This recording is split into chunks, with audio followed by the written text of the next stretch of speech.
E cuscuz combina com teologia, rapaz? Oxe, desse é besta, bicho besta. Cuscuz combina com tudo.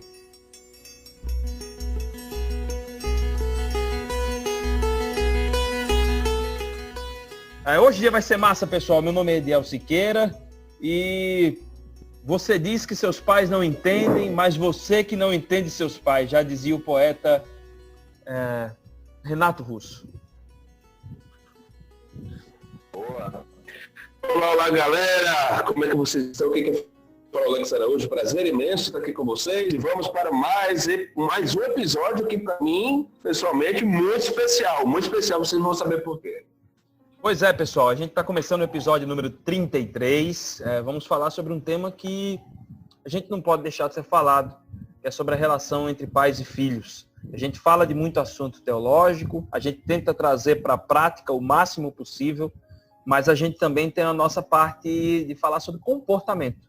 E eu acho que mais importante do que nunca falar isso, é um desafio para os dias de hoje, e principalmente no momento que a gente está vivendo, isso aí se torna um desafio cada vez maior, onde relacionamentos que já eram líquidos, parecem ficar mais líquidos ainda. Mas eu não vou nem falar isso, porque eu vou deixar para a nossa especialista, nossa convidada de honra de hoje, a pastora Silvia Rodrigues. Pastora Silvia Rodrigues, muito bem-vinda. Como é que vai a senhora? Estou muito bem, graças a Deus. Estou bem, estou feliz, porque estou fazendo muitas coisas para Jesus. Estou tendo a oportunidade de aprender coisas novas, de estudar. Está sendo um desafio e uma grande oportunidade. Está sendo muito bom. E eu agradeço a Deus. E obrigada por vocês me convidarem para esse programa tão legal, né? Tão descolado, tão parecido com o Alex, né? Porque... Mas a gente está muito feliz. Eu estou muito feliz em participar com vocês. Eu gosto de trabalhar com os adolescentes. Eu trabalho com terapia de família. E é fácil falar desse assunto, é fácil falar desse tema. Eu acho que a gente vai conseguir produzir algo bom hoje à tarde. Amém. Massa. Show de bola, gente. Olha, eu quero só informar uma coisa para vocês e a gente está relembrando, certo? A gente não está fazendo com a palavra patroa, nem pedindo mantenedores, fazendo campanha de mantenedores, porque a gente entende que esse momento não é o momento disso. O momento agora é de você ficar em casa, de você entender qual é a missão que Deus tem colocado no coração de você, você pedir a Deus respostas para as perguntas que você tem tido e você ser sal e luz para quem você tiver, principalmente usando as ferramentas tecnológicas. Então, a nossa função agora é oferecer mais do que nunca para você bom conteúdo, trazer uma turma muito boa para bater um papo, e papos relevantes, importantes, e nem só relacionados à Covid. Claro que no nosso bate-papo aqui vai ter isso. E para você que está ouvindo esse podcast, depois de não sei quantos anos aí, talvez você esteja no ano de 2025, 2027, 2032, sei lá, e você está na cápsula do tempo e entendendo que durante um tempo na humanidade, talvez vá estar nos livros de história, a gente viveu aqui dentro de casa, de maneira imposta, porque senão a gente ia ter problema de saúde seríssimo e talvez a pandemia fosse ser pior. E graças a Deus, porque Deus tem capacitado profissionais para estarem lá e cuidando disso, não só dos pacientes, como desenvolvendo a cura, que eu creio que já vai ter desenvolvido aí, em que parte do pessoal que está ouvindo a gente vai estar ouvindo aí na época, sei lá. Né? Mas, Alex, tá contigo aí, brother. Eita, cara. Galera, quero agradecer primeiramente a Deus por esse momento muito especial. Nós vamos estar falando sobre relacionamento de pais e filhos.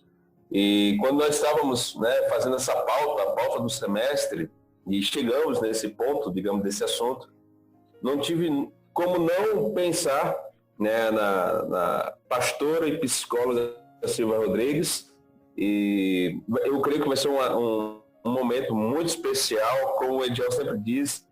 Não sei em que momento da cápsula do tempo que você vai ter acesso a esse material, mas eu tenho certeza que o que nós vamos conversar aqui vai ser de grande valia, vai ser muito enriquecedor e com certeza não vai ser somente para esse dia, para esse mês ou para esse ano que vai servir esse conteúdo, mas com certeza, onde você estiver, quando você estiver, o que vai ser conversado aqui vai abençoar, vai edificar a sua casa, a sua família, os seus relacionamentos.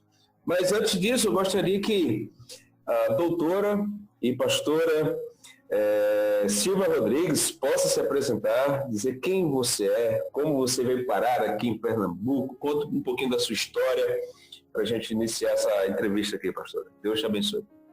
Eu acho bom você botar um relógio aí, dizendo quantos minutos você me conhece. Fique tranquila, fique tranquila. Quantos minutos para cada pergunta, mas é sério, é bom falar porque vocês têm um roteiro e a gente, quando começa a falar, perde a noção do tempo. Bom, meu nome é Silvia Rodrigues, eu amo meu nome, eu digo que eu amo meu nome porque meu nome significa Rainha da Floresta. Então, Regina é rainha, Silvia é uma planta frondosa, maravilhosa. E eu acho que a minha mãe foi muito bem inspirada para colocar meu nome. Eu venho de uma família muito pobre, não pobre de origem. Eu venho de uma família pobre por opção errada do meu pai, né? Não foi porque nós éramos pobres, muito pelo contrário, que aos 5 anos de idade, eu morava em Campinas, São Paulo, e eu lembro bem disso. Bom, a história começa com meus pais querendo ter filhos, sem conseguir, adotam uma menina antes de mim. Então, eu tenho uma irmã adotiva, que eu não tenho contato com ela. Mas a lembrança que eu tenho dessa minha fase de 4, 5 anos é de morar numa casa belíssima. Para vocês terem ideia, 1960, a gente tinha televisão, geladeira, máquina de lavar, que não é uma família pobre, né? A gente podia ser assim, uma classe média. Minha casa tinha uma sala, meu pai tinha uma sala inteira como essa que eu estou, onde tem livros. Meu pai tinha discos, ele era colecionador, ele colecionava músicas. Eu nasci num lar muito musical, então aprendi a cantar, aprendi a dançar há muito tempo. Meus pais dançavam, que eram 2 pés de valsa maravilhosos. Então eu nasci numa casa musical e era uma casa muito tranquila, era muito bom. Até os meus 5 anos de idade, quando meu pai, ele era muito jovem, ele era muito bonito, e minha mãe era muito bonita também, mas inexperiente e não cristão, ele se envolveu com uma mulher, e essa mulher engravidou dele, e essa mulher foi requerer a paternidade dessa criança, só que requereu a paternidade da criança falando com a minha mãe do meu lado. Eu tinha 5 anos. Então, essa é a última imagem que eu tenho de casa bonita, de felicidade, porque a partir daí, tudo que eu tive foi casa quebrando, tudo destruindo e mudanças. Mudança de casa, mudando para casa mais feia, casa mais feia, casa mais feia, até a último lugar que eu morei foi uma casa de tábua, e tinha 2 cômodos. Um cômodo era o quarto, dormíamos todos nós. Nessa altura, nós já tínhamos 5 irmãs, 5 filhas. A mamãe queria porque queria um menino e ficou engravidando, não largou do meu pai, e meu pai também não largou da outra mulher e teve outra filha. Então, no total, meu pai tem 7 filhas, mas um dia Jesus entrou no meu coração, entrou na minha vida. Eu tinha 15 anos, e quando eu fiz 15 anos, eu aceitei Jesus como meu Salvador, numa forma, assim, muito sobrenatural, porque, na verdade, eu estava sozinha em cima de uma ponte em Campinas. Eu sou de lá, de São Paulo. Eu estava numa ponte, num bairro chamado Guanabara, é um bairro desses bairros bem de sítio mesmo, é um bairro que Campinas era bem suburbana mesmo, era uma cidade de interior. Não tinha muita gente, domingo não tinha ninguém, e eu saí num domingo, foi no dia 14 de abril de 71, eu saí, minha mãe desenvolveu um alcoolismo profundo, crônico. Então, ela bebia todos os dias, chegou um tempo que ela não bebia mais álcool, mais bebida nenhuma, ela tomava desodorante, e o que tivesse ela bebia, porque ela não suportava a ideia do meu pai estar com outra mulher, e meu pai se afastou cada vez mais da convivência com a gente, porque ele tinha outra filha. E quando eu fiz 12 anos, eu entrei nesse caminho, nessa história de beber também. Eu comecei a fumar, beber, experimentei drogas. Eram drogas leves, porque a gente não tinha acesso, né? Então, as drogas eram aqueles psicotrópicos, aquelas coisas que a gente conseguia com os amigos. E dos 12 aos 15. Quando eu ia fazer 15 anos em junho, então, no dia 14 de abril, eu saí de casa. No dia 13, foi um sábado, e eu saí de casa, virei à noite e cheguei bêbada na minha casa, completamente embriagada. A mamãe ficou muito brava, apesar de que ela bebia muito. Mas ela ficou muito brava porque domingo era o único dia que ela ficava sóbria. Então, quando eu cheguei bêbada, ela me deu uma surra de cinta que machucou, feriu meu rosto, saiu sangue. Eu fiquei com tanta raiva, eu peguei um passe de ônibus e fui eu disse agora, eu já tinha tentado suicídio 2 vezes com remédio, não tinha adiantado nada. Eu disse agora eu vou me jogar dessa ponte, porque nessa ponte ninguém me acha, e se eu morrer, aí meus pais tomam um jeito, meu pai larga daquela mulher. Bom, eu fui para cima dessa ponte e algo tremendo aconteceu. Eu estava em cima dessa ponte e eu ouvi uma voz dizendo, vá para a casa da Nilza. Nilza era uma menina crente, das minhas colegas. Eu fazia parte de um experimento interessante no colégio, porque a professora, ela era uma psicóloga, por isso eu amo a psicologia, acho que por causa disso.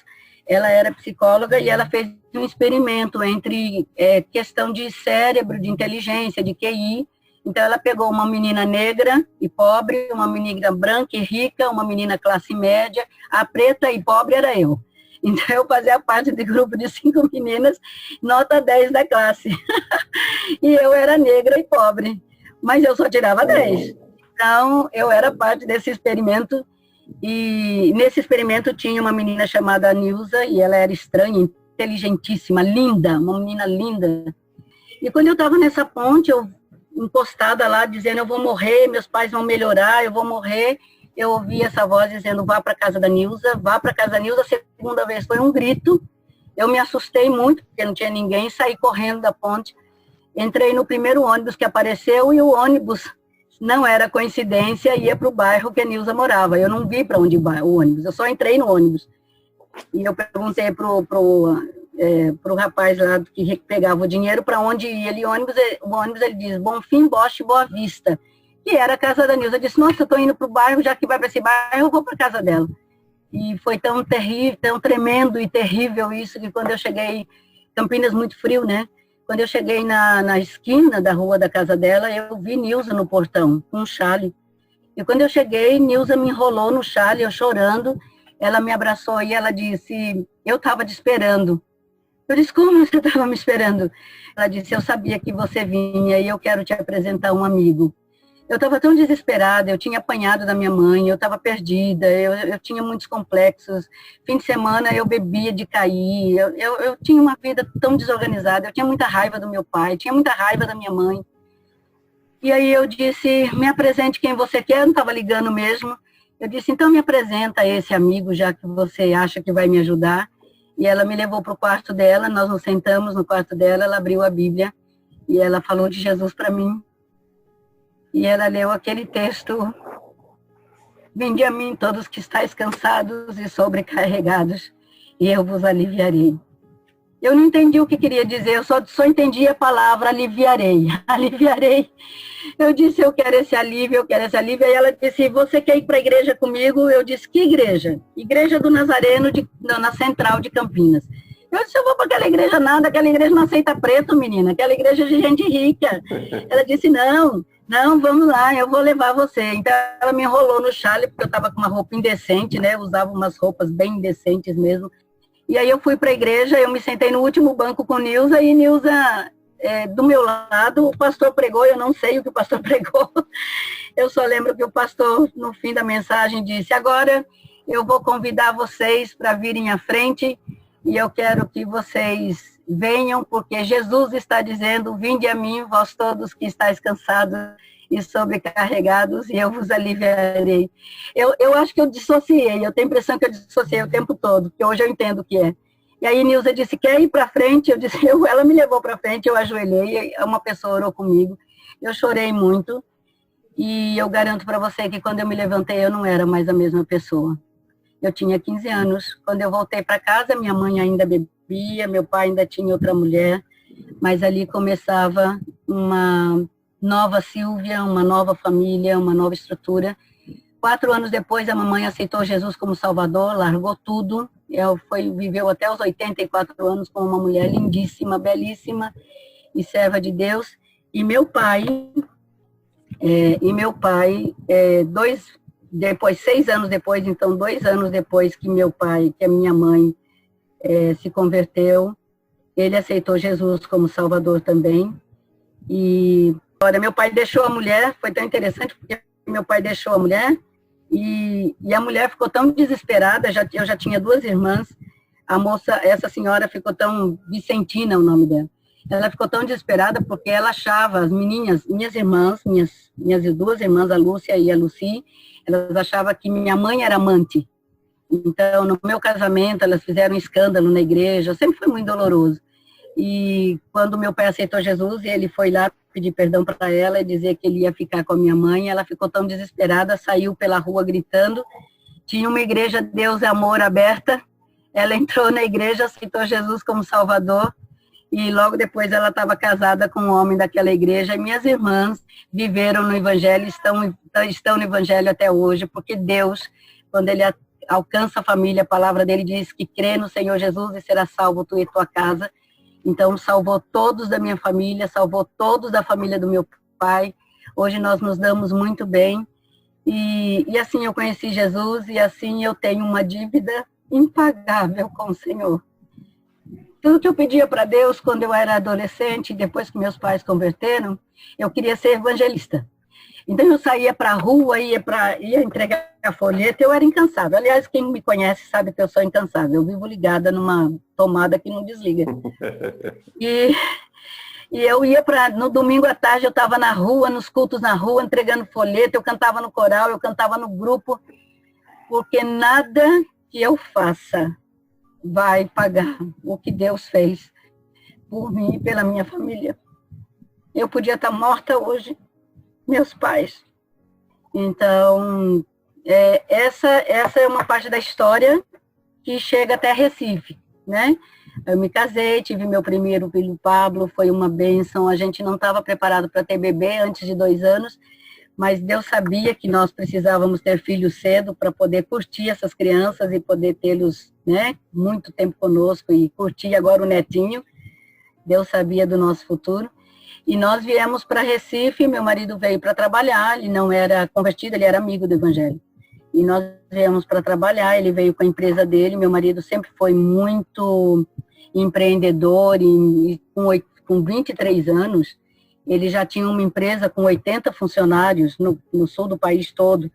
Então, ganhou muito dinheiro, fez uma empresa maravilhosa, mas Deus estava no controle da vida dele e da minha. Então, quando foi lá para os idos de 81, houve um problema na empresa com os sócios dele, ele resolveu sair sozinho e decidiu que viria para o Nordeste, Salvador ou Recife. Ele escolheu vir para Recife e nós viemos com o Pablo, nosso filho, nosso bebê de 1 ano e 3 meses, morar em Recife. E ele veio para trabalhar. Naquela altura não tinha cursos de pós-graduação, e meu marido sempre muito inteligente, muito à frente, né? A cabeça dele está muito à frente em pensar, em fazer, e ele criou um curso não era pós-graduação, era curso de especialização. A nossa empresa chamava-se ITDE.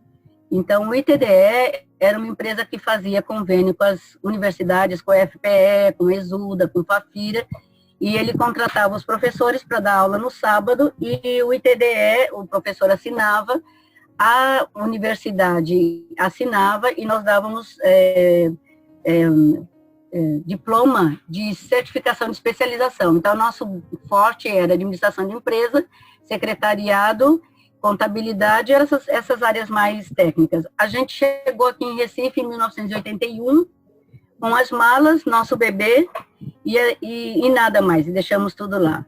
Em 1982, no final de 82, eu engravidei, não podia voltar para Recife, e aí eu tive uma gravidez de risco, nós não podíamos voltar, e aí meu marido decidiu que nós íamos ficar em Recife mesmo, e foi nesse ano, em 82, meses antes do Diego nascer, que é o outro filho que nós temos, antes dele nascer, meu marido aceitou Jesus em João Pessoa, se converteu mesmo a Jesus, e foi uma coisa linda. Nós morávamos em Recife e íamos assistir o culto em João Pessoa, porque a Igreja do Nazareno não tinha em Pernambuco. E aí ele aceitou Jesus como Salvador.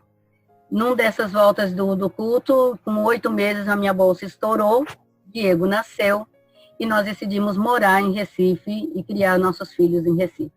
Mas nossa família, meus 2 filhos e nós, meu e meu marido, fundamos a igreja hoje central do Recife, e ele, com um outro grupo, fundou Jaboatão, e fundamos as igrejas de Pernambuco. Estamos aqui há 30 anos, 38 anos.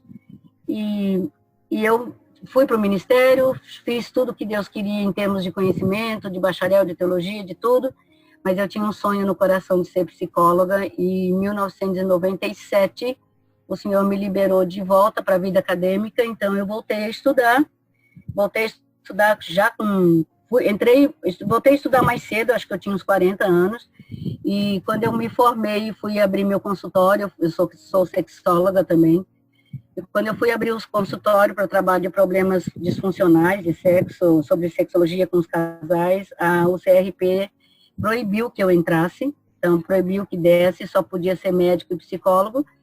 Eu já estava com 45 anos, eu disse, não tem problema, eu fui fazer vestibular e fui fazer psicologia. Fiz psicologia, passei aos 50 anos, 10 anos estudando, e hoje eu estou terminando, falta só minha tese de doutorado para terminar meu doutorado em psicologia. E estou aqui para servir a Jesus, e amo servir a Jesus e amo servir as pessoas, e estou muito feliz. Essa é a Silvia, a jornada da Silvia Campinas Recife. Profissional, tenho meu consultório, trabalho, sou esposa do pastor da igreja há 38 anos, ele é superintendente do distrito, e o meu maior prazer é ser quem eu sou, amar Jesus e amar as pessoas. E eu sou eu. O Alex me conhece, é minha ovelha. Eu não tenho máscara, eu não tenho subterfúgio, as pessoas conhecem os meus defeitos, eu não vivo de aparência, e isso me dá saúde, sabe? E essa é a Silvia. Pois é, quando é que vai sair esse livro? Que menino, que tem coisa mais legal. Já tem escrito, a minha conversão tem escrito, tem um vídeo da minha conversão no YouTube. Mas eu quero aproveitar já para fazer uma pergunta aqui. A senhora acredita, e aí, uma boa relação entre pais e filhos tem algo a ver com relacionamentos perfeitos? É necessário ter um relacionamento perfeito para ter uma relação... Não. Olha, não, eu queria que você me dissesse o que é perfeito. Deixa-me entender o que é perfeito. Não, porque se cria muitas vezes a história, pastor, de que os filhos da igreja, principalmente dentro das comunidades, que os menininhos quietinhos são aqueles caras que têm que são filhos de um casamento perfeito, de uma união onde parece que as nuvens são feitas de algodão, o azul brilha, o sol brilha mais na casa. Família de comercial de margarina, né? Isso, comercial de margarina. Isso, exatamente. Existe então, ainda deixa eu falar uma coisa. Parece que existe ainda essa máxima dentro das comunidades de fé, né? Você falou 2 coisas aqui que foi fantástica, e eu vou até anotar para eu voltar, porque tem pais ouvindo, eu espero que muitos pais estejam ouvindo. É filho perfeito, o filho quietinho. Bom, primeiro, relacionamento perfeito nessa perspectiva, para mim, seria um relacionamento respeitoso, amigável, acolhedor, em que o filho pode falar qualquer assunto com o pai, que o pai pode falar, os pais podem falar qualquer assunto com os filhos, que não haja conflito, que não haja desrespeito, que não haja violência, que não haja negligência por parte desses pais em relação aos filhos, e não haja negligência dos filhos com os pais. E eu vou falar para os adolescentes agora. Quando é que você é negligente com seus pais? Quando você está vendo sua mãe batalhando, cozinhando, lavando louça, lavando roupa, e você não chega perto para dar nenhuma ajuda. Isso é negligência. Quando você está vendo seu pai batalhando, chegando cansado à noite, trabalhar o dia inteiro, e quando seu pai chega em casa, você entra para o quarto, se tranca e deixa seu pai lá fora, não fala nada. Ou se seu pai fala qualquer coisa, você faz um ouvido de surdo, descaso, né? Você vira as costas e é desrespeitoso. Isso, para mim, é negligência e é violência. Então, um relacionamento não perfeito, mas um relacionamento funcional. Vamos falar em termos de psicologia e em termos de estrutura de família. Um relacionamento funcional é onde há um sistema familiar, onde as pessoas se dão bem, onde as pessoas se relacionam, um conhece a fraqueza do outro, um conhece a limitação do outro, respeita, e principalmente a família é aquele lugar onde todos crescem. Os pais crescem sempre, existe uma autoridade, e existe uma hierarquia, Deus, homem, mulher e filhos. Essa hierarquia não pode ser quebrada, porque se quebra, perde a bênção. Ah, mas o homem, ele é o que manda. Não, Deus o colocou como cabeça, a mulher como ajudadora, e a última palavra é desse homem. Se ele errar, Deus vai nos ajudar aqui embaixo, porque nós estamos debaixo dessa cobertura. Isso é um pouco mais complexo, está lá em Efésios capítulo 5, a submissão que nós entendemos machista nesse Brasil, em alguns países, é uma submissão, uma palavra errada. Mais uma submissão voltada para a opressão, né, pastor? Opressão, é o homem que se acha que ele é que manda no pedaço, não é isso, né? Eu tenho uma Bíblia em espanhol, deixa eu pegar rapidinho, eu tenho um texto em espanhol que ele fala que a mulher, o homem, ele está numa posição de cuidado, ele é cuidadoso com a mulher. Uhum. E a mulher fica embaixo, não é essa versão aqui é dos Gideões, é uma outra Bíblia que eu tenho, que está por aí. E ele disse que o que ele está dizendo é que as mulheres precisam estar para os seus maridos como Provérbios, como a Sunamita fala para Salomão. Tu és a macieira, sobre você, debaixo de você eu tenho a sombra. É nesse aspecto que a palavra diz. Eu estou achando o meu texto aqui, porque eu acho Maranguape, eu acho que achei. Vocês precisam estar debaixo da missão do outro. Ele diz, abrem entre os textos com salmos e hinos, e de todo o coração, em nosso Senhor Jesus Cristo, antes da orientação, para viverem em mútua, está lá em Efésios 5, 19 e 20, eles dizem, antes orientação para viverem em mútua submissão. Olha que coisa linda. Estar, e essa palavra significa estar debaixo da missão do outro. Então, meu marido tem uma missão, eu estou debaixo da missão dele, eu estou debaixo da cobertura espiritual dele, e essa mútua submissão significa honra, respeito, proteção. Então, quando você vai para esse texto com essa definição, cai por terra essa ideia da submissão machista, controladora, desrespeitosa. E aí, quando isso acontece, os filhos crescem num lar funcional, vou voltar para os filhos, e os filhos vão crescer numa relação funcional, e o que eles virem seus pais fazerem, eles vão repetir. Então, há uma questão importante aqui. Meu filho dizia muito isso. Diego me dizia, quando eu reclamava as coisas com ele, ele dizia, os pais, e às vezes eu dizia por causa da desarrumação, que ele é completamente diferente do Pablo. O Pablo é hiper organizado e ele não é. E eu dizia para ele, meu filho, seu quarto não dá para entrar no seu quarto. E ele disse, mãe, cada pai tem um filho que merece. Então, você merece um filho desorganizado, porque eu era extremamente exigente. Eu tinha toque. Então, eu tinha que dar conta do Diego com as desorganizações dele. Mas o que acontece em relação a respeito e a falar?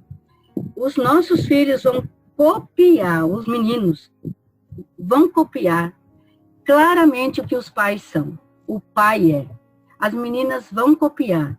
Então, uma comunicação perfeita, uma relação perfeita entre pais e filhos, ela passa desde o nascimento. Não adianta um pai que bateu, que brigou, que xingou, que não cuidou, que virou as costas. Aí o menino chega nos 12, 13 anos, agora vem cá, meu filho, quero ser seu amigo. Não vai funcionar, minha gente. Não vai funcionar, porque não vai se transformar em amigo do dia para o outro. Amigo se faz quando nasce.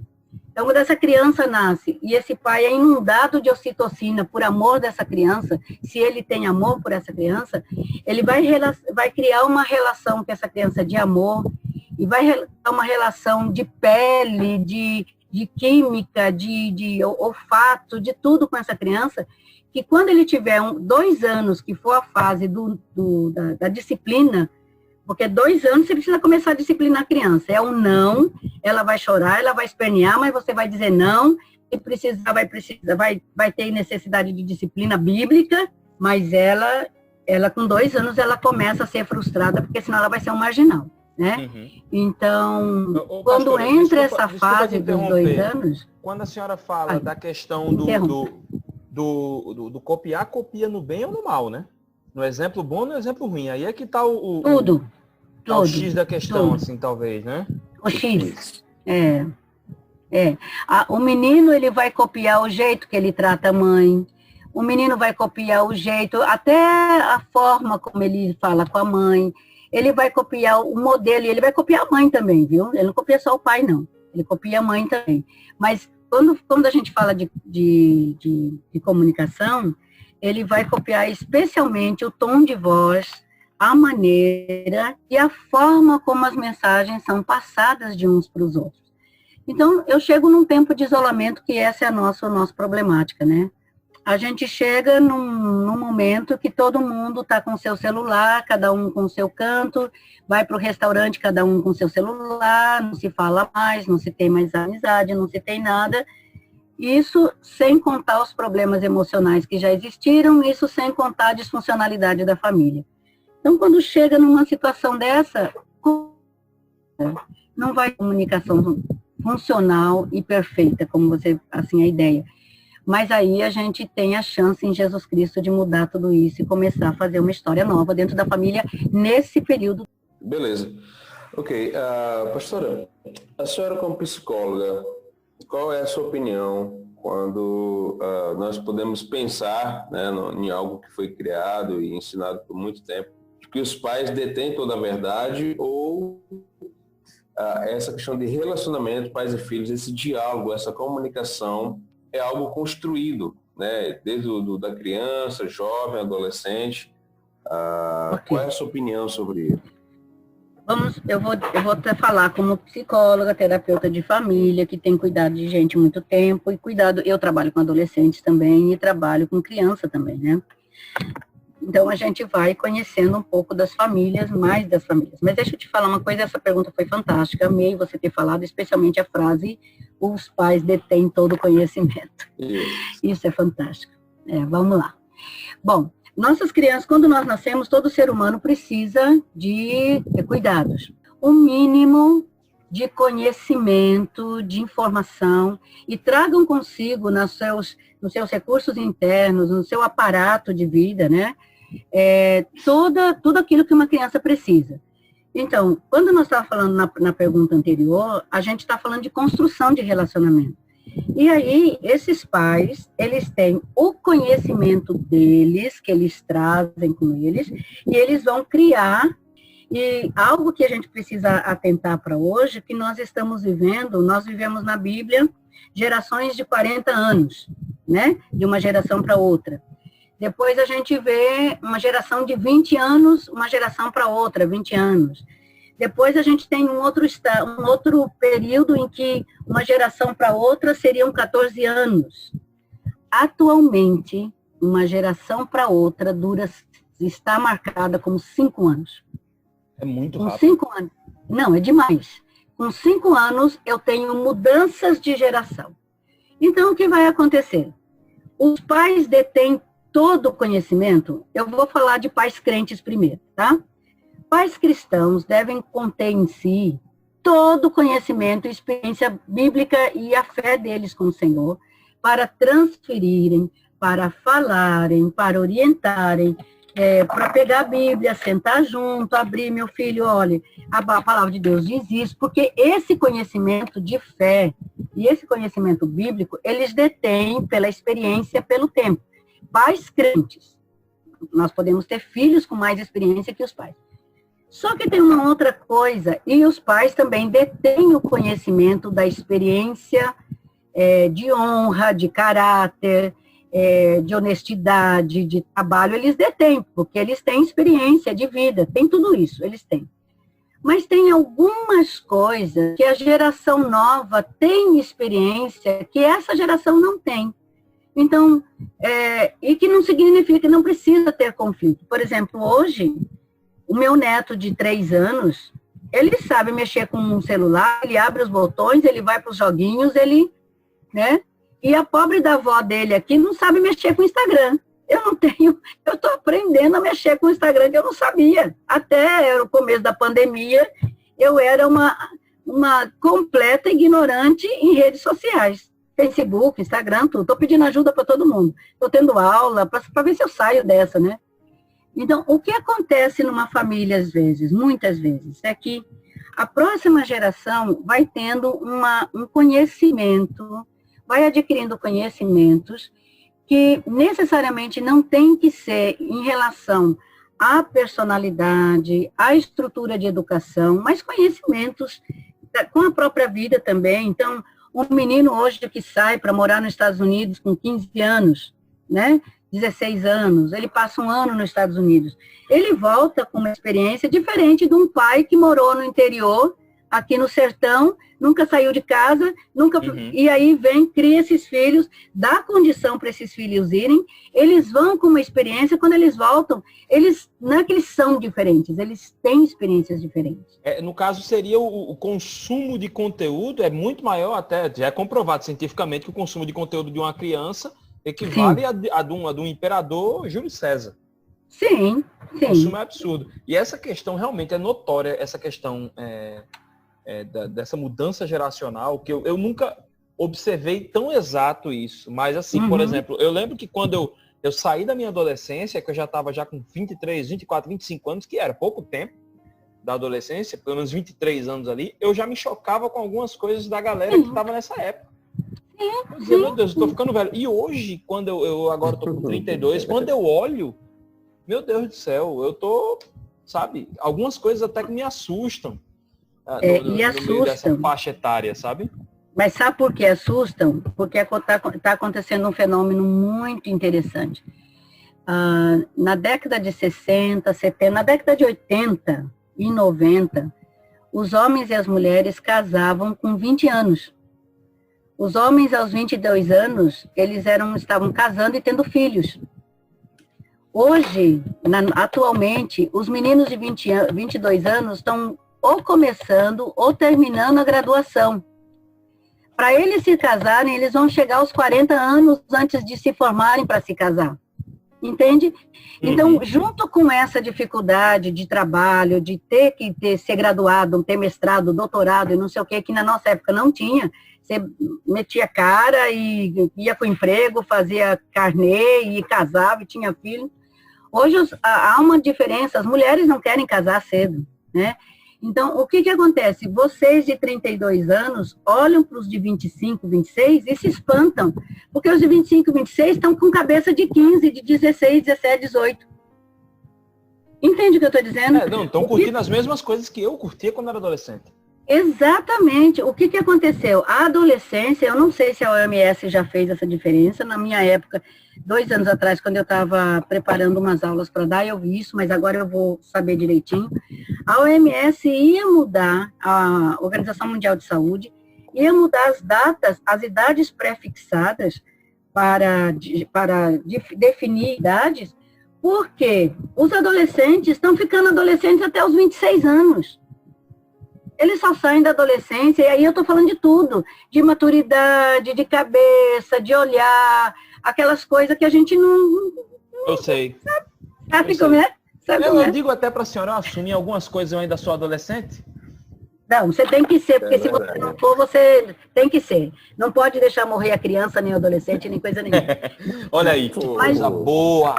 Coisa boa, então eu vou estar com 60 anos adolescente. Amém, eu falo isso para minha irmã fica doente comigo. É porque eu sou também. Pode ser. Eu sou um meninão por natureza. Então o que acontece? Eu até tô com 32, aí me casei tem 1 ano e pouco atrás, me casei com 31, mas minha mulher tem 27, e é interessante mesmo. Isso aí que a senhora está falando se confirma, porque eu tô com 32, a minha esposa está com 27, e a gente só pensa em ter filho daqui a 4 anos. Isso quer dizer, Sim. 40 anos eu vou estar... Com 40 anos. Outro fenômeno muito interessante, que quem tem um pouco de dinheiro, as mulheres, elas estão guardando os óvulos. Elas estão congelando os óvulos para ter filhos depois dos 40. Porque não querem ter. E porque os homens também precisam se organizar na vida antes de casar. Então nós vamos ter pais dessa idade. Pastor, eu acho que a gente não tem condições disso. Tem que ser mais ligeiro, porque dinheiro falta, viu? A gente é pobre, né? A gente tá tentando estocar cuscuz. Dizem que cuscuz é bom para isso, né? É vida, cuscuz é vida. É vida, entendeu? Vocês avacalharam minha conversa séria. Não dá para estocar óvulos, então meu filho faz a produção agora e aguenta aí até e trata de cuidar até. Porque, na verdade, o que a gente tem é essa mudança. Então, o que a gente falando de relacionamento familiar com adolescente, com os adolescentes, com os jovens, é que precisa haver um grande nível de habilidade, um grande nível de paciência, sabe, tolerância com a outra geração ter a capacidade de ouvir a nova geração, de dar ouvidos para ela. Porque o que eu vejo nas famílias é que os pais, eu fiquei muito brava, por sinal, assim, brava dentro de mim, né, porque a gente não pode fazer isso. Mas eu estava numa reunião com um pai de uns 30, 40 anos, e o filho de 12, 13, e um menino de 1,70 m, já parecia um homem de 18 anos, mas um menino, ele tinha 12 anos. E depois de toda a sessão e tudo que nós conversamos, eu chamei o pai para dentro da minha sala e eu disse, olha, eu queria que você conversasse com seu filho, mas eu esperava outra conversa. Eu queria que você conversasse com seu filho e dissesse para ele o que você pensa, como é que você vai se posicionar daqui para frente. Aí ele vira para o menino e diz assim, olha, vamos combinar uma coisa. Comigo você só fala coisa séria. As besteiras você fala com seus amigos. Eu por pouco não peguei o negócio. Deu um casco nele. Aí ele desconstruiu, né? A oportunidade dele. Desconstruiu. Aí ele saiu, eu pedi, filho, fica lá fora um pouco. E peguei esse pai, dei umas consertadas nele. E aí eu soube depois que está tudo bem, e aí o menino me disse que está conversando com o pai. Porque não é isso. Os nossos adolescentes, eles têm coisas para falar. Mas é besteira. Não, escute, é abobrinha. Se teve uma coisa boa no meu relacionamento com os meus filhos, é poder ouvir qualquer coisa, dar atenção, dar risada juntos. O que é importante a gente fala. Mas os pais terem uma escuta, porque às vezes os pais querem um filho responsável, querem um filho de 15 anos responsável. Se de 26 não é, imagino de 15, né? Olhando para essa mudança de transformação de geração. Inclusive, a gente tem visto aí uma geração muito boa de meninos e meninas jovens que conseguem fazer ligações, por exemplo, da cultura pop com o evangelho. Do evangelho com a cultura pop de um jeito assim extraordinário. Inclusive, a gente até um podcast aqui, um podcast da gente, que é o episódio 27, justamente sobre evangelho e cultura pop, que a gente fala um pouquinho sobre isso, a gente chamou um pastor. Essa conexão, né, velho? Que é muito interessante e parece que essa turma aí tem uma facilidade enorme de trabalhar isso. E o que me angustia, sabe, jovenzinhas, o que me angustia é que nós estamos vivendo uma geração absolutamente rasa. Não conhece cultura, não conhece artes, não conhece história, não conhece música, não conhece história geral. É uma geração que não se fala de política, porque o que fala é essa besteira. Não é uma geração embasada em conhecimentos reais, em filosofia. Não sabem nada. Né? Sabe, é que nem papagaio, pega as coisas de fora, repete, mas se nós dermos oportunidade para esses meninos que têm a cabeça, eles são inteligentes, se a gente estimular, nós vamos ter meninos estudando, fazendo música, escrevendo letras, contando histórias, e fazendo esse link, levando o evangelho para fora da igreja, a partir desse conhecimento e dessa necessidade realmente de sabe, não viver na concha. os meninos, os crentes, crescem na igreja. Eu tenho muita preocupação. O pastor Alex é pastor de jovens, a gente não sentou para discutir isso, não. Mas a gente tem uma coisa interessante. Jovem não peca, cresce dentro da igreja e o pecado dele não é prostituição, ele não vai para a rua, ele não bebe, ele não fuma.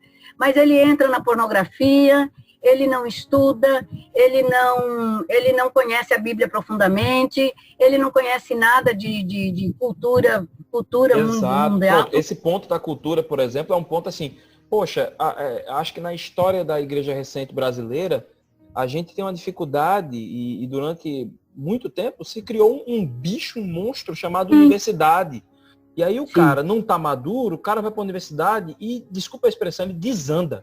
Sim, ele desanda, onde, na verdade, a igreja e os pais, em primeiro lugar, e as igrejas devem ser um local de estímulo para que ele comece a dizer assim, olha, você pode estudar filosofia, você pode estudar sociologia, antropologia, e fazer isso. Está aí, por exemplo, a BC2, que é a Associação Brasileira de Cristãos na Ciência, que é uma turma muito boa, muito responsável, e que está aí, ó, criando links, conversando sobre isso, fazendo pesquisas boas no campo da ciência, e que são cristãos, entendeu? E ainda se tem esse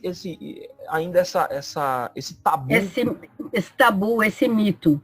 Na verdade, veja, tem alguns mitos muito interessantes, culturais, do tipo, se você estudar muito, você enlouquece, se você for para a universidade, você vai se perder, porque o humanismo vai te envolver. Agora, o que me vem é que se meu filho tiver plantada a semente dentro dele, ele vai para onde ele quiser e ele vai ficar firme. Se ele tiver plantada a palavra dentro dele, ele vai até discutir. Eu não sei se esse podcast vai antes de quinta-feira para o ar, não tenho certeza. Não, vai ainda demorar. Mas, umas 3 semanas. Então, mas deixa eu te dizer, eu convivo de perto com a professora Regina Célia, que é a vice-presidente do Instituto Maria da Penha. Conhecemos, inclusive, né? Deu entrevista aqui pra gente no episódio 25. Ótimo. Excelente A professora Regina Célia era ateia, e ela é filósofa, mas é uma mulher de Deus. Agora ela foi para a faculdade sem Cristo, e aceitou Jesus na faculdade, e é a mulher que é. Então, o que eu fico pensando? Que muitos pais morrem de medo de ir para o filho ir para a faculdade. Prepare seu filho para ir para a faculdade. Prepare. E abra espaço para conversar com ele. Converse todas as dúvidas, tire todas as dúvidas. Porque os jovens, o outro mal dessa sociedade, dessa geração, é que os meninos são obrigados a fazer Enem e entrar na faculdade com 16 anos, quando eles mal sabem o que querem da vida. Então, vão para lá sem saber que curso querem, aí para um curso, para o outro, porque não sabem. Eles não descobriram ainda. Pastora, também tem outra questão, né? Às vezes é uma geração que está fazendo um bocado de filho de mamão, né? Só quer botar o menino no curso que dá dinheiro. Olhe, infelizmente, quando isso acontece... Não, mas deixa eu te dizer isso. O filho não vai para frente. Já estou te dizendo de experiência de clínica, de consultório. Se os meninos só forem para a faculdade para repetirem o que os pais querem, eles não dão conta. No meio do curso, eles param. Sim, Ediel, estava falando você falou do Filhos de Mamon, eu achei interessante, mas aí eu penso que isso hoje é uma fantasia, sabe? Porque, na verdade, hoje, com o mercado que nós temos, a realidade que a gente vive, eu só vou fazer curso porque meu pai manda ou minha mãe quer, eu só vou fazer curso que dá dinheiro. Mas eu vejo, e aí, 20 anos de profissão no mercado, e trabalhando na área de saúde, inclusive, só ganha dinheiro quem for bom. Concorda comigo? Concordo. Eu posso fazer o curso de pipoqueiro.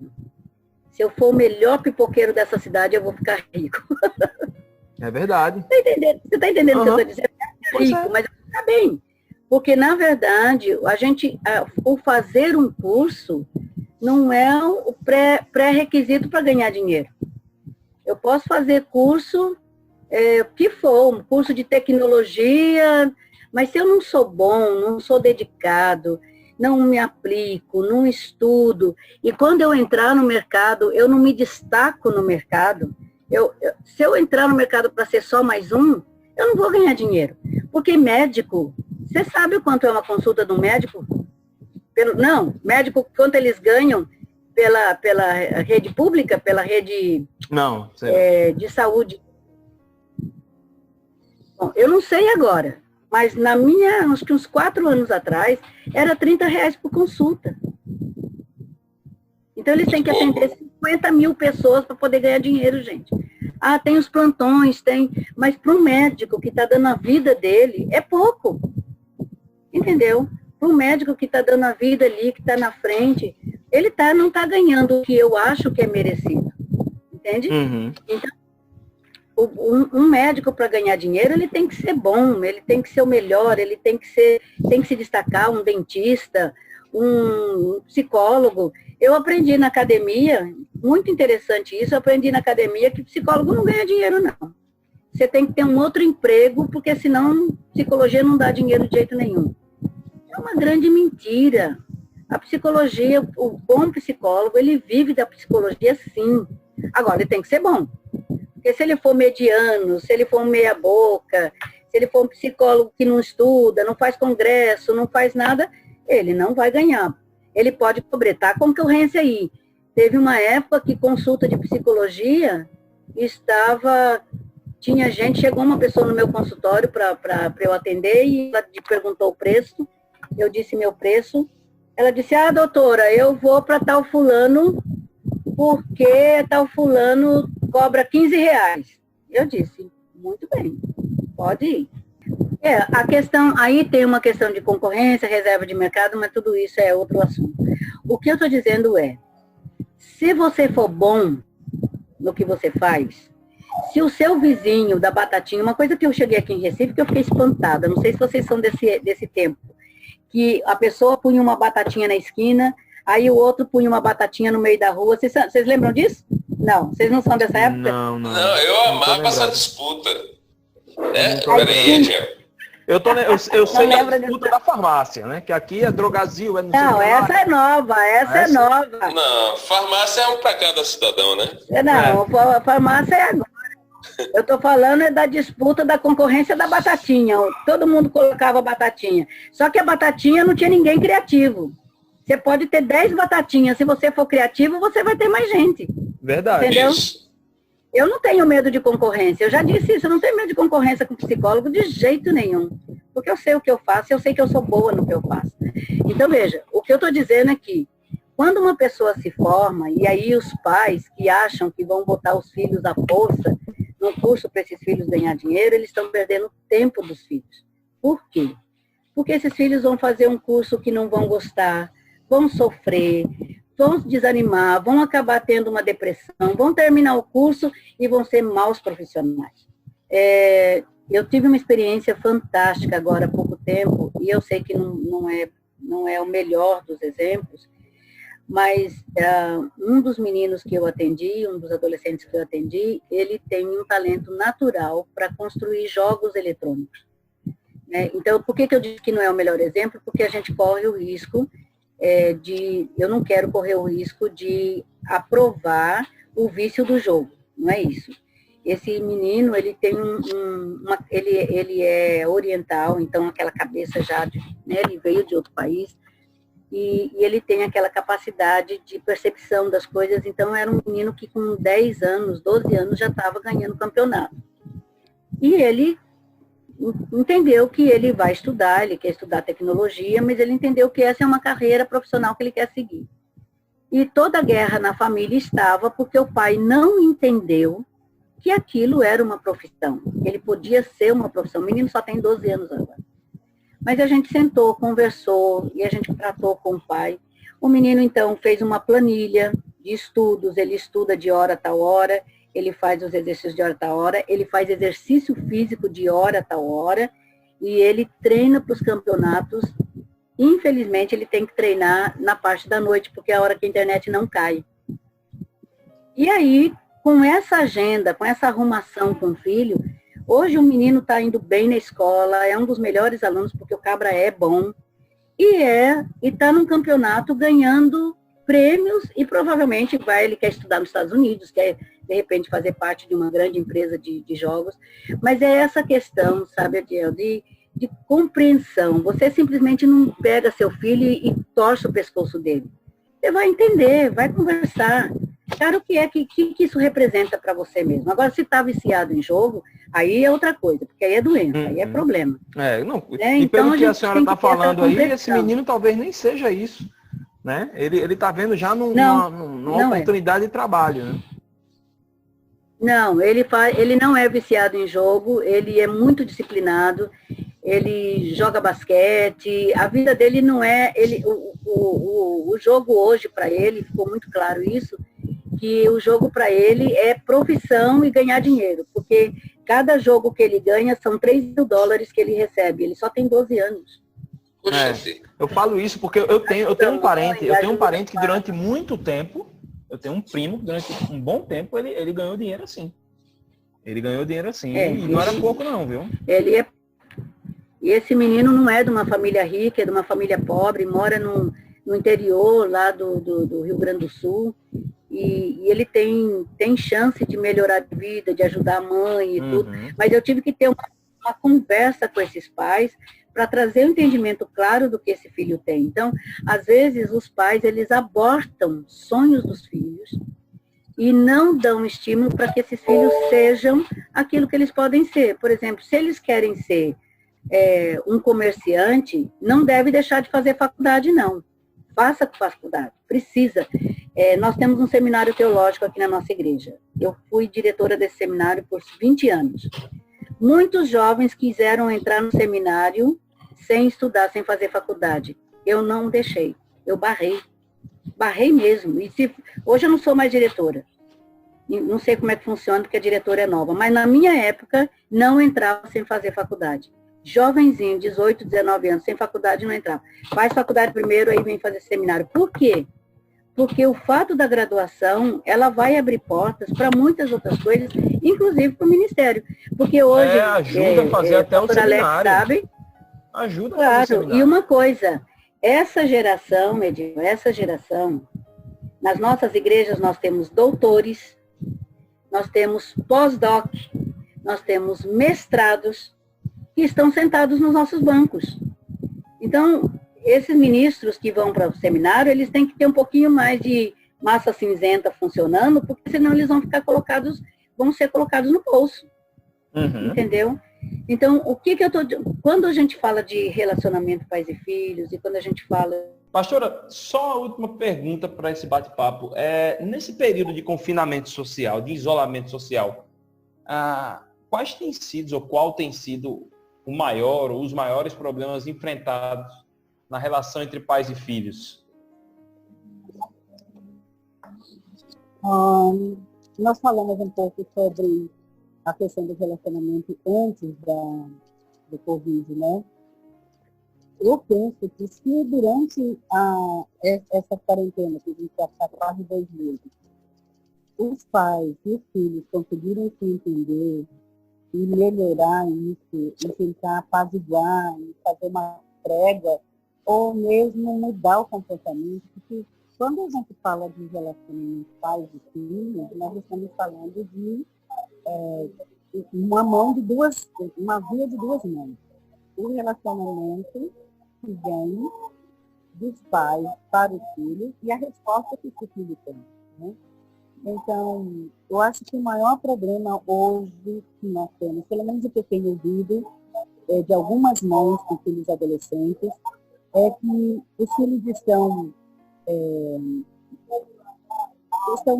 mais agressivos ou mais irritadiços, porque é natural, estão todos cruzes, sem poder sair. Então, há uma irritabilidade na cidade. Se os pais não aprenderam a lidar com esses meninos, com as emoções deles, eles vão ficar mais irritados e reativos, né, com os filhos. Então, o que é provável que esteja acontecendo em muitos lares é um nível de irritabilidade, um nível de agressividade, talvez não física, mas emocional, de palavras. É possível que tenha aumentado muito nesse período. Então, de novo, a nossa orientação, a nossa sugestão é que os pais pudessem avaliar o que estão sentindo e avaliar o que os filhos estão sentindo. Né? Às vezes os pais querem a exigência da educação, do respeito, mas também os pais não falam respeitosamente com os filhos. Os pais ignoram ou desprezam ou falam coisas ruins. Eu soube que o pior que tem acontecido em alguns lares são as palavras feias que estão saindo, né? Quando se está todo mundo junto, as discussões, essas discussões políticas, inclusive, né? Palavras de baixo calão que os pais falam perto dos filhos e com irritabilidade, depois não querem ver os filhos repetindo esses comportamentos agressivos. Então, eu penso que isso está fazendo a irritação aumentar, o medo aumentar, a raiva, né? E tudo isso faz com que a pessoa fique muito mais ativada, essa é a palavra que a gente usa, né? Eu uso no meu consultório, ativada no sentido de estar mexida e muitos se contendo e outros não se contendo mais. E esse é o grande problema, né? Quando começa a colocar para fora o seu sentimento, mas não mais um sentimento que possa ser um sentimento que dê para tratar. Já vira briga, confusão e coisas ruins. E a gente sabe, vocês sabem, que palavras machucam mais do que uma cintada, né? Palavras entram no coração e não saem mais. Eu aprendi muito cedo que palavras ditas e malditas são como um travesseiro de penas, né, que você abre no alto de uma montanha e solta essas penas. Você não recolhe mais. Então, as palavras elas vão e elas ficam. Para quem fala, é muito comum esquecer, mas quem recebeu fica marcado, às vezes, por toda a vida, por palavras que não precisavam ser ditas. Então, o que me preocupa muito nesse tempo é o relacionamento familiar, é a comunicação familiar, é a forma como nós estamos observando os relacionamentos, né? São os relacionamentos que provavelmente estão muito acirrados, né? A paciência se esgotou, minha gente. O povo não tem mais paciência. Eu tenho ouvido de pessoas gritando, brigando com a outra por coisa nenhuma, né? A ansiedade, eu fiz um teste de ansiedade com 40 pessoas. 40 pessoas, não teve uma dentro do padrão. Todas estavam acima do padrão, muito acima do padrão de ansiedade. É assustador.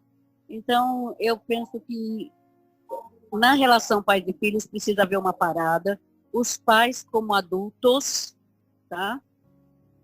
Os pais têm que agir como adultos. Os pais não podem se igualar com os meninos. Eles precisam estar naquele lugar de acolhimento, de orientação, para que os meninos possam se aquietar, para que eles possam ser orientados, para que eles possam ser acolhidos. Eu detesto quando dizem que adolescente é aborrecente. Adolescente não é aborrecente, não. Adolescente não é uma pessoa, um monstrinho, não.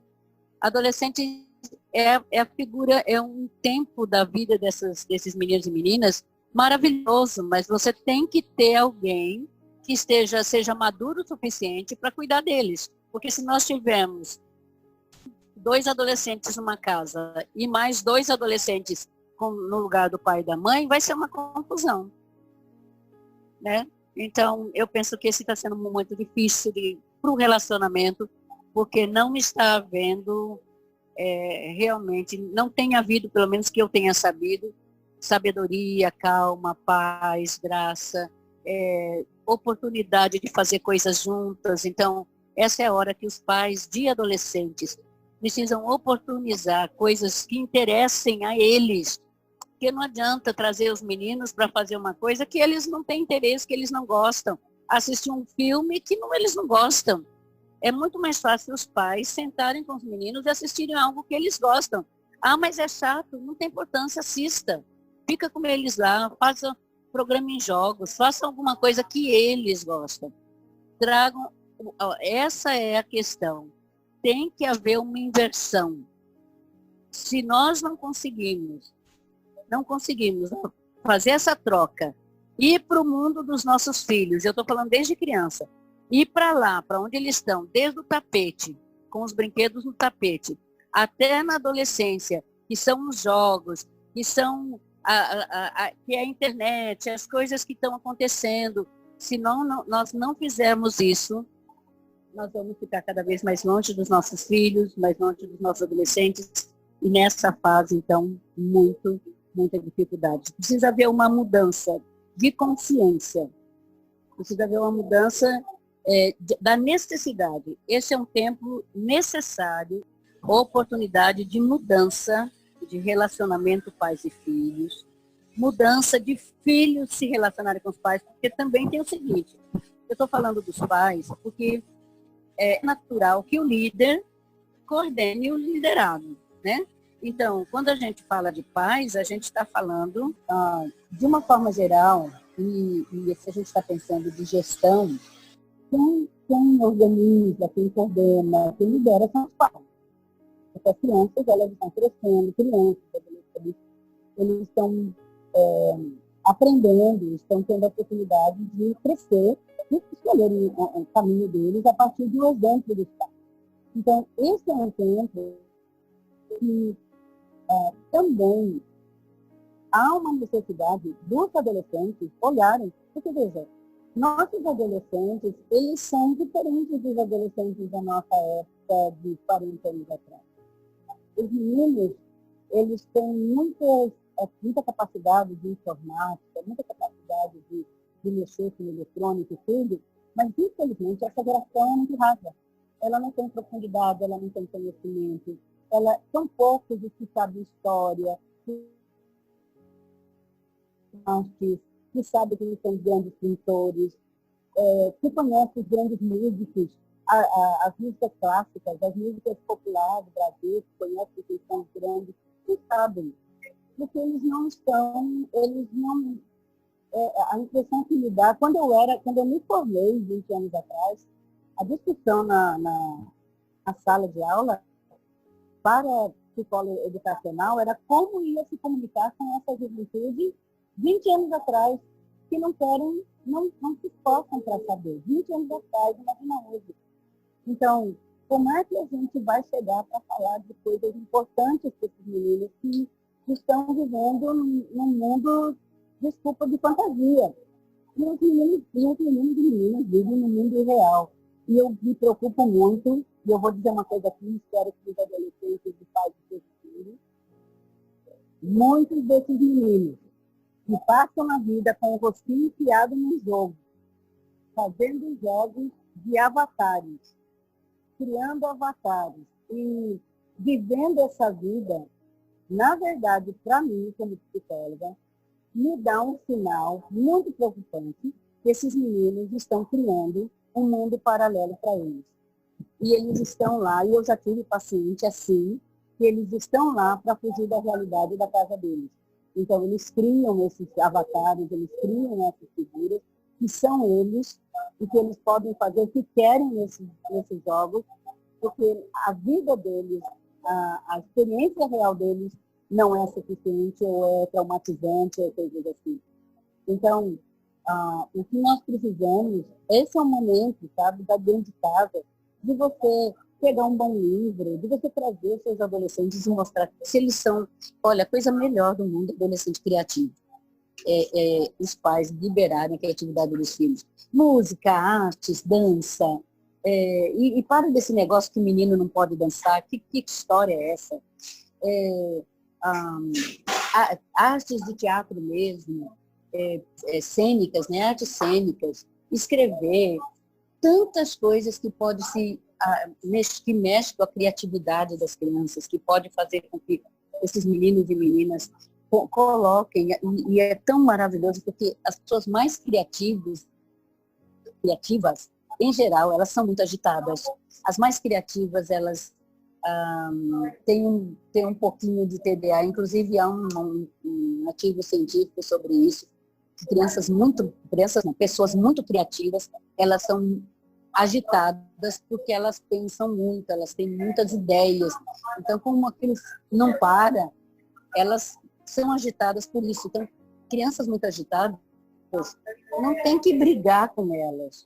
Tem que aproveitar o que elas têm, aproveitar a criatividade delas. E se elas são muito criativas, dê toda oportunidade que elas possam ter. Eu tenho uma experiência muito interessante com meu filho mais velho, que Diego, que estava falando na live ontem. Ele sempre falou muito, ele sempre foi de conversar demais. E a gente ficava ouvindo as conversas dele. Mas Diego tinha uma coisa interessante, que ele gostava de mexer com tudo. E um dia nós compramos um pintinho num apartamento, pintinho mesmo. Porque a gente ia no apartamento, tinha que ter tudo.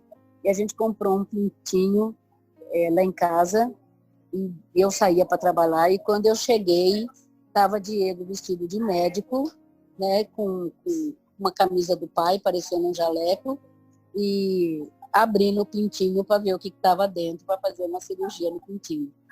Aquilo foi hilário, e eu não sabia se brigava, se dava risada. Outra vez eu chego em casa, está Diego fazendo, misturando química e quase que põe fogo na casa toda. Pablo era o artista da casa, ele desenhava em todas as paredes, ele pegava os lápis e desenhava em tudo. Eu estava olhando as fotos esses dias e agradecendo a Deus, porque eu fui uma mãe que participei dessas coisas, que eu não briguei, não bati, não impedi que eles fizessem, desenvolvessem isso. Eu sei que não é fácil uma mãe chegar em casa e está tudo riscado, mas vá lá, ajude, ache uma parede para a criança brincar. E quando elas forem crescendo, além da comunhão que eles vão ter com esses pais, além dessa coisa gostosa, dessa troca, eles vão poder exercitar a credibilidade deles. No outro momento que nós estávamos conversando, eu lhe disse, não sei se eu lhe disse, de um garoto de 14 anos que estava querendo muito ser campeão de jogos eletrônicos, e ele tem uma origem japonesa, ele tem a ancestralidade japonesa, e tem aquela criatividade, aquela coisa do criar e do jogo. Mas isso criou tanto conflito na casa deles, até que os pais vieram. A senhora tinha comentado mesmo. A senhora tinha comentado, Isso, eu comentei. Até que o pai veio para conversar comigo e entendeu que aquilo é uma área fantástica, ele pode ganhar dinheiro com aquilo. Agora, é óbvio que quando você como pai vai colocar limites, né? Você diz, você estuda nessa hora, você vai dormir nessa hora. Esse menino, por exemplo, ele dorme só de manhã, porque à noite ele está jogando. À noite ele está treinando, ele está jogando. E é muito interessante a agenda que foi feita com o pai, que eu fiz só com o pai, né? A agenda que foi feita com ele, para ele estudar, fazer exercício, para ele comer e de madrugada ele jogar. Porque de madrugada o que eles faziam, desligavam a internet e ele não podia jogar. Então, de madrugada, os pais ficavam bravos com ele, a mãe, né, porque eles não moram com o pai, brigavam com ele porque de noite ele estava jogando. E agora se sabe que à noite ele está treinando. Poxa, que mudança nessa história, que paz nessa casa, que mudança nessa família. Mas por quê? Porque houve entendimento. Então, no meio dessa pandemia toda, que eu tenho dito que foi no meio desse pandemônio todo, nós estamos tendo a oportunidade de fazer coisas diferentes, de ter um relacionamento diferente com os nossos filhos. Eu estava conversando com minhas meninas da mídia ontem, a gente teve reunião de quase 2 horas e foi muito gostoso. E a gente estava falando que esse tempo é um tempo da gente aumentar alguns níveis que a gente, em Cristo, nós chamamos de frutos do Espírito, né? Pelo Espírito são os frutos do Espírito. E são comportamentais, os frutos do Espírito são comportamentais.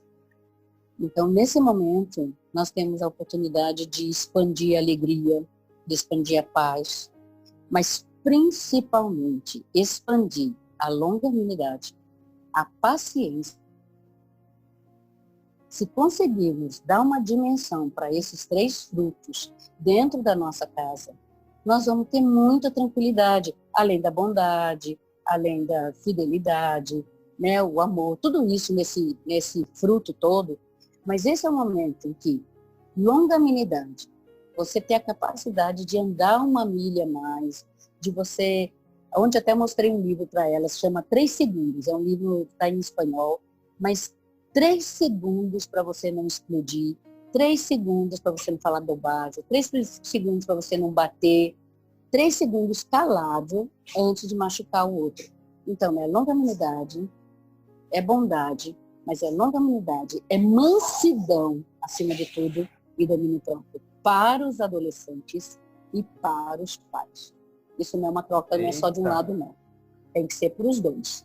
Porque não é... Rapaz, tá desconstruindo um bocado de coisa aí, viu? Mas tem Isso que é ser, muito né? bom. Isso é muito bom. Sabe, É tem que ser, desafiador. É desafiador. Mas veja, tem que ser. Por que você acha que está desconstruindo? Me fala, eu quero te ouvir.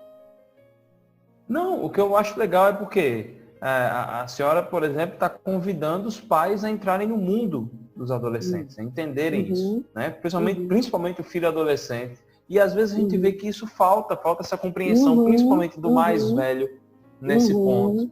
Né? Falta muito e às vezes a gente acaba se deparando com isso também nas nossas comunidades de fé. Isso não é diferente, não. Sim. Eu acho que a gente ouvir de um profissional cristão, chegar e dizer assim, olha, em outras palavras, se desconstrua e tente entender o mundo do outro, é uma perspectiva totalmente voltada para o evangelho e que mexe com as estruturas. Mexe com as estruturas de toda a construção da gente, né?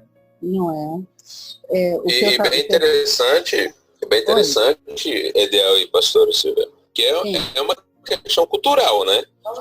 Eu lembro, eu sou de uma época que as crianças não sentavam na mesa. Os adultos serviam primeiro.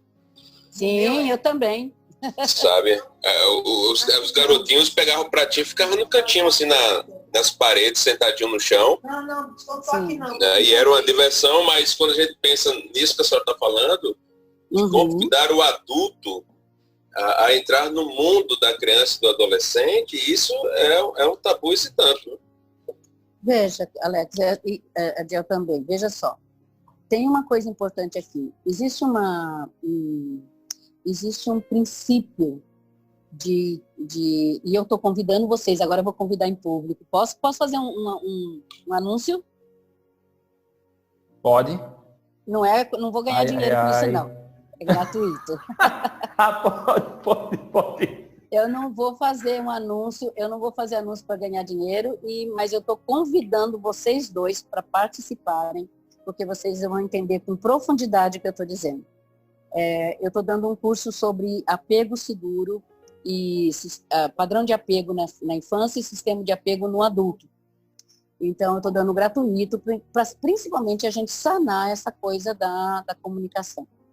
Então, veja, o princípio do apego seguro é que os filhos, porque a gente começa, apesar de que a gente começa na gravidez, isso é um assunto mais profundo, assim, mais discutido, mas Bowlby, quando fez a teoria, quando ele começa a escrever a teoria, ele coloca a criança depois que nasceu, e Freud também fala disso, né? Freud vai falar do peito, do mamar, dessa mãe que chega e amamenta e que sai, então, esse dá lá, esse dá vem, vai. E essa mãe que vai e vem, dá segurança nessa criança, porque ela vai e vem no bebezinho. Só que a criança vai nascendo e com 2 anos, antes de 2 anos, ela precisa ter a sensação clara de que ela é amada, de que ela foi desejada, de que ela está num lar onde as pessoas cuidam dela, que ela está num lugar que quando ela precisa de ajuda, ela tem essa ajuda, então ela é socorrida na hora da necessidade dela, que é muito engraçado. Tem mãe e pai que é cheio de proteção para o filho, cheio de beijo, cheio de abraço, na hora que a criança não quer.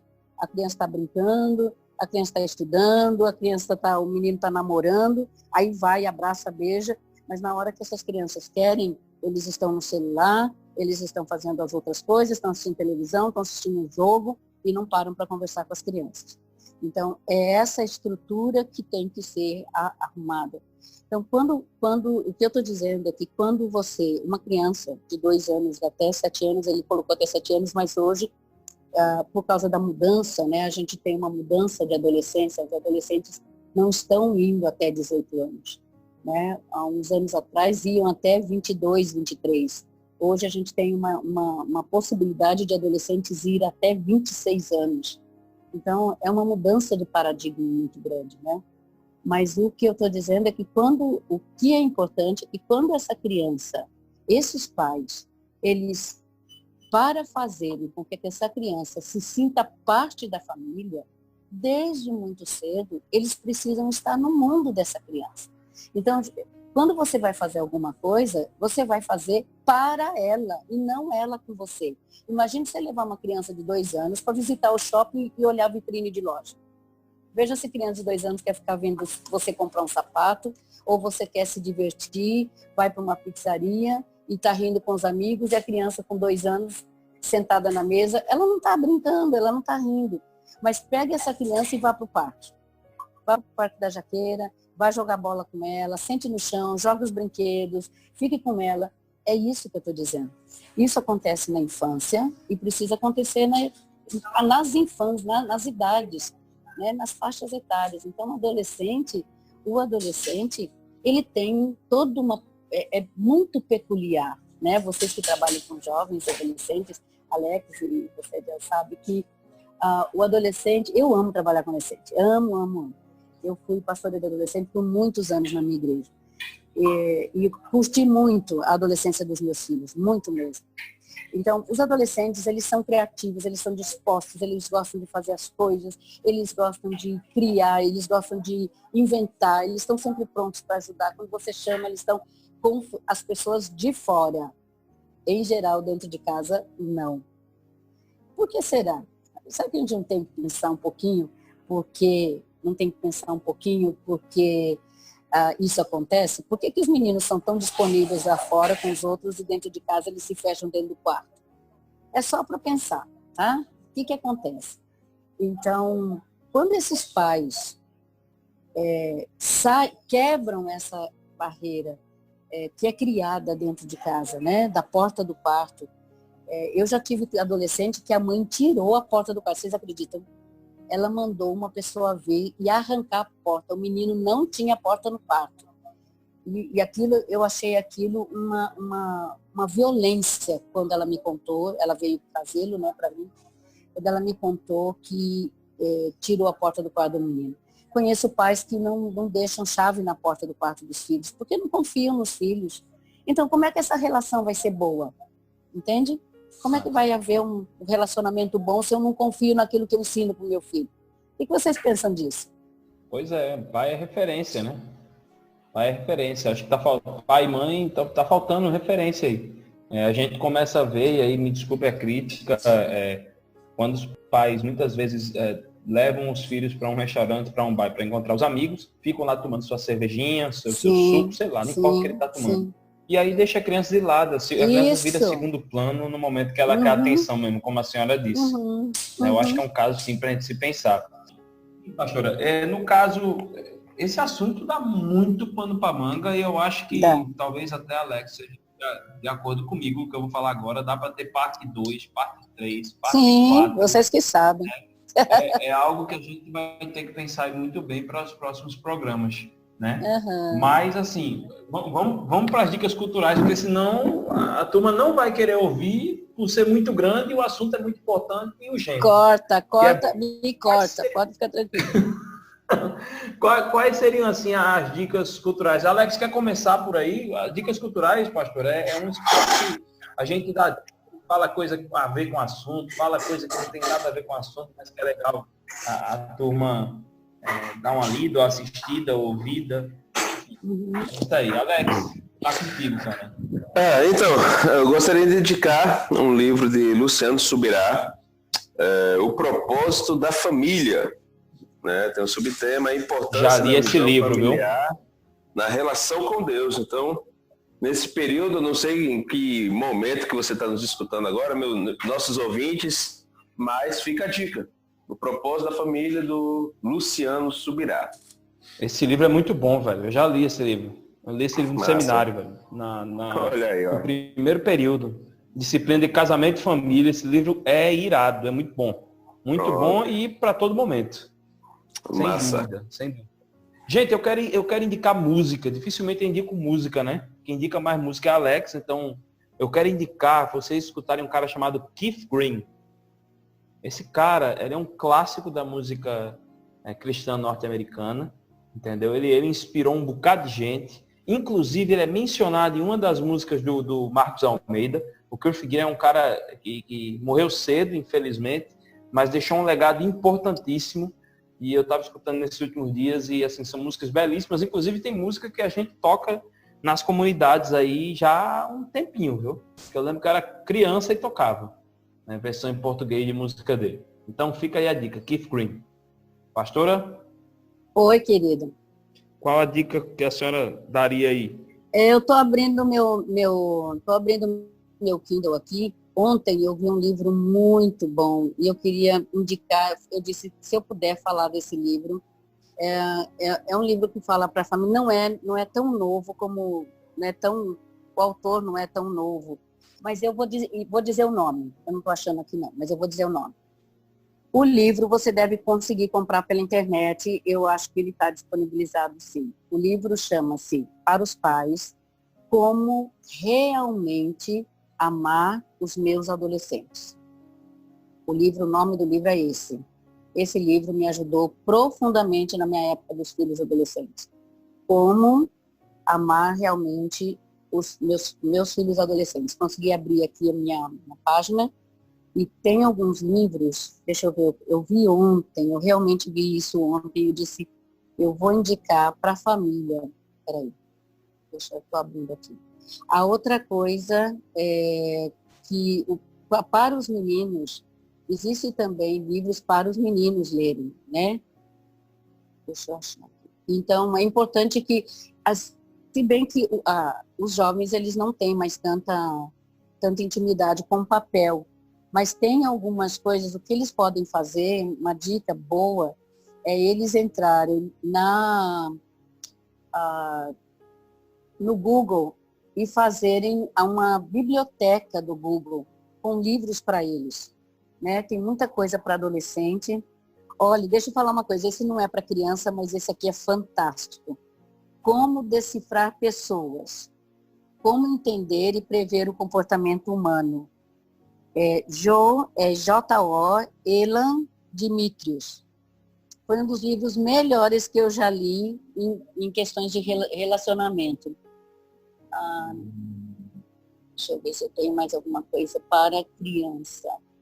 Olha um outro. Como lidar com a teimosia do seu filho, James Dobson.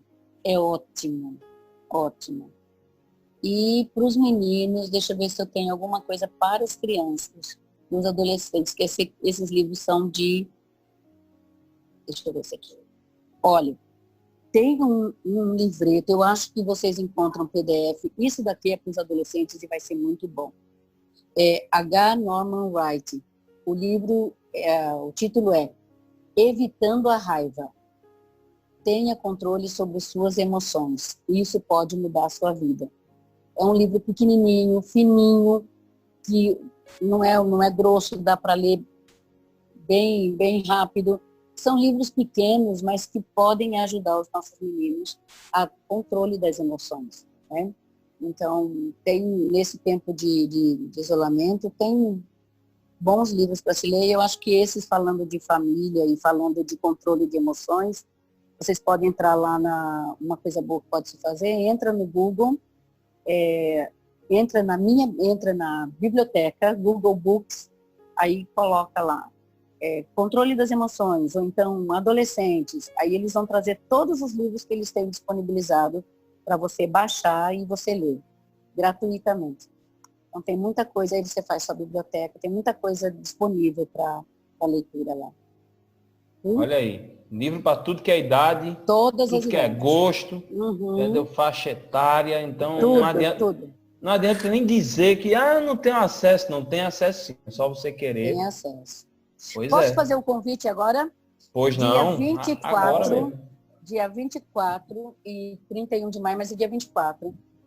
Aliás, são dois convites importantes. Um, quando você falou em comunidades, eu vou pedir um favor para vocês. Eu me engajei há 2 anos no enfrentamento de violência doméstica e abuso infantil. Então, eu estou trabalhando com juízes, advogados, com esse pessoal. É o nosso Ministério de Mulheres que está fez uma parceria com o Instituto Maria da Penha e fez uma parceria também com o Visão Mundial. Então, nós vamos ter, dia 15, sexta-feira, um encontro gratuito, para todas as pessoas entrarem, vai ser pelo Zoom, não é cobrado. Eu estou trazendo a coordenadora da clínica, do Hospital das Clínicas de Família. Ela vai estar falando sobre as dificuldades da família e como resolvê-las durante o isolamento. Então, é um privilégio trazer essa mulher, porque ela é uma doutora ocupadíssima, mas ela se disponibilizou a entrar numa reunião conosco. Ela vai dar uma palestra de 1h30, vai ser dia 15, às 20 horas. Eu vou disponibilizar o link do Zoom, e eu queria muito pedir para vocês, se vocês puderem me ajudar, vocês dois que estão aí na mídia aí fazendo coisas lindas também, alcançando pessoas, né? Eu gostaria muito de ter líderes de comunidade, eu gostaria de ter famílias e gostaria de ter homens nessa reunião, entendeu? Porque quando os homens começam a entender a dinâmica também da família, muda a perspectiva, entendeu? Então, eu gostaria que vocês pudessem fazer esse anúncio para mim e oferecer mesmo o link para as pessoas entrarem, se vocês conhecem igrejas, pastores, e quanto mais pessoas que a gente pudesse trazer, eu posso ter 300 pessoas na sala. Então, eu queria que o máximo de pessoas, porque eu vou trazer uma advogada para falar dos direitos das crianças e da mulher, e ela vai estar falando o que fazer na família no tempo de isolamento. Então, vai ser agora, dia 15, essa palestra gratuita. E o curso sobre apego é dia 24, domingo de manhã, de 8 ao meio-dia, falando de como uma criança ela se formou, como o apego dessa criança foi formado na vida dela como criança e como ela se comporta como adulto. Quando eu tenho esse entendimento, eu vou ter um relacionamento melhor de quem foi essa criança ou quem foi a família dessa criança para na vida adulta ela agir do jeito que age. Então, é um curso bem, bem gostoso e bem revelador também. E é aberto, gratuito para as pessoas. Eu vou mandar o link também da sala. Pronto, eu já ia pedir. Se a senhora mandar o link, assim, se puder adiantar o mais rápido, a gente já solta na descrição. Desse episódio. Eu posso mandar hoje. Eu posso mandar. Vai ser quinta-feira o começo desse? É quinta-feira, né, João? Esse programa sai ao ar quinta-feira agora. Quinta-feira agora. Não, quando eu chegar em casa, eu agendo a reunião e mando para vocês. Pode ficar tranquilo. Oxe, joia. Vai colocar Traz assim. quem vocês puderem. Não precisa ser crente, viu, gente? Porque a gente quer alcançar pessoas que lidam com pessoas para a gente poder tratar dessa situação da família e justamente disso que a gente está falando, né? Da raiva, da forma de falar, essas coisas. Viu? Massa. Obrigada. Gente, a gente vai encerrando. Oxe, não. Obrigada a gente, pastor. Obrigada. A gente vai encerrando aqui esse bate-papo. Amei estar com vocês. É o episódio 33. Pra gente com a honra. É muito conteúdo, é muito pano pra manga. Entendeu? Muito mesmo. Eu até falei com o Alex, eu disse, cara, tem que ter uns episódios aí, porque é muito conteúdo. A gente vai ter dificuldade para administrar de tanto conteúdo que tem, mas a gente tem que colocar o máximo possível de coisas. Porque é importantíssimo. E a gente espera sim, numa próxima, a senhora estar com a gente o mais rápido possível. As ordens, filho. Eu estou em casa. Enquanto eu estou em casa, vocês me pegam em casa tranquilamente. As ordens. Tá certo, pastor. Muito obrigado. Viu? Deixa eu falar uma coisa para vocês. Eu quero encerrar com isso mesmo. Eu disse que não que é tempo de oportunidade, pois eu estou plantando a minha aposentadoria nesse tempo. Eu estou providenciando o meu futuro. Então, você que está em casa, pense, projete, faça coisas agora para você desfrutar a longo prazo. Eu penso que eu vou ficar muito mais em casa, vou trabalhar muito mais em casa, porque eu estou aproveitando esse tempo para sair daquele lugar comum, aprender coisas novas. O Alex está aí, às vezes ele me dá umas broncas, porque eu sou da velha guarda, eu não entendo esse negócio de marketing. E aí as meninas ficam, você é muito ansiosa, mas eu estou aprendendo. Eu estou aprendendo, porque quando terminar esse negócio, eu quero ganhar dinheiro, para sobreviver. Gente, ó, essa é a minha pastora, né? A pastora Silvia Rodrigues, intensa, forte, corajosa, desbravadora e um coração enorme. Pastora, eu me sinto lisonjeado, né, de tê-la aqui conosco no Cuscuzcast. Muito, muito obrigado, de coração mesmo. Falo como ovelha agora. E é um prazer imenso rir, brincar, sorrir com a senhora e tê-la aqui contribuindo, com certeza. Você que está nos ouvindo agora, independente do tempo, você vai estar aí com conteúdo muito grande para você aplicar na sua vida. E pastora, que Deus te abençoe, abençoe teu ministério. Vocês também. Mande um abraço para o pastor Rubens Rodrigues, viu? Prazer imenso. Alcance muita gente para Jesus, alcancem muita gente. Amém. Amém. Deus abençoe. Amém. Gente, a gente vai se despedindo. A gente vai se despedindo desse papo. A semana que vem a gente está de volta com outro bate-papo. Mas nem se preocupem, pastora Silvia Rodrigues vai voltar sim em breve. Se Deus a gente está planejando o resto do conteúdo aí. Viu? Amém. Fiquem com Deus. Deus abençoe. Um beijo para todo mundo. Vocês. Tchau, tchau. Um beijo do gordo. Tchau, com Deus. Esse podcast foi editado por Cuscuzcast.